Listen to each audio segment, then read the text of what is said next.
Hello everybody, I'm Alfred, and I would like to address the attitude some people have towards Gabby Petito.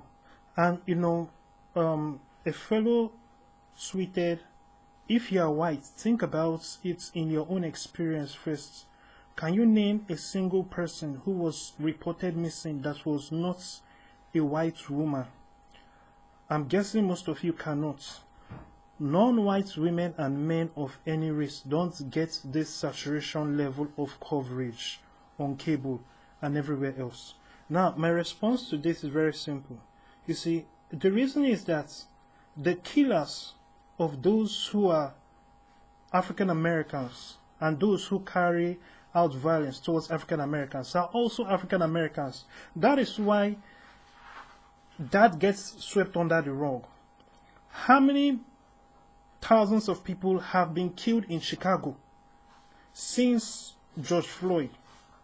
And actually, as a result of the war on the police, the Fund the Police movement that's fueled the increase in deaths. What coverage does that get? When someone talks about it, it's, oh, that is right-wing media. Oh, that is conspiracy theory. Oh, that is a conservative speaking, it doesn't matter. You throw that away. So thousands upon thousands. Then on the little occasion where you see the person who is the shooter is white, or the person who is in some way or shape or form responsible for that person's death or demise is white or non-white, then you see all the media coverage. You see, think about George Floyd himself. So that kind of rhetoric is crazy. It's actually the other way around. You see, and you have to understand, just because African Americans, keep quiet and condone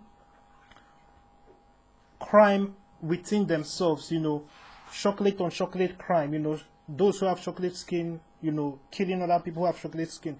Just because they do that doesn't mean that white people too should then begin to be quiet and condone, crime within their own communities, when a vanilla skin person kills another vanilla skin person, that is not going to happen, and it's good that that doesn't happen, Trying to encourage that to happen is what this fellow is doing, and it's crazy. You see, are you saying that, because the female is white, her life, is less valuable than the fellow who is African American? That is clearly the case. And, people don't even care about morality and right or wrong anymore. All people seem to care about is their rhetoric. They want to push that BLM nonsense, and virtue signal in that BLM way, and that is all they care about. You don't care about doing what is right. If you want to carry this energy about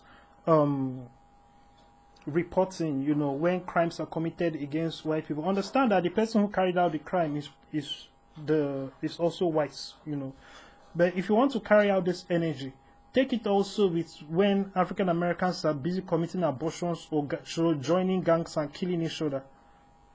You see, shooting each other, all the drive-by shootings. Address that. This weekend, there's probably going to be quite a number of drive-bys and gang shootings. And there will be no media coverage about that. But if the shooter, the day that a policeman shoots a gang member and kills that gang member, that will be all over the news. Then Black Lives Matter will come out. But of course now Black Lives Matter seems to have taken a rest, of sorts. Now that the elections are over and the party that those who formed the Black Lives Matter wanted to win have won. So I guess that all of that has subsided, in spite of the fact that things have gotten worse for African Americans. Charlemagne the racist is no longer complaining on the Breakfast Club about how racist America is now that they have their Biden in power. That being said, for more, check out alfred.vip.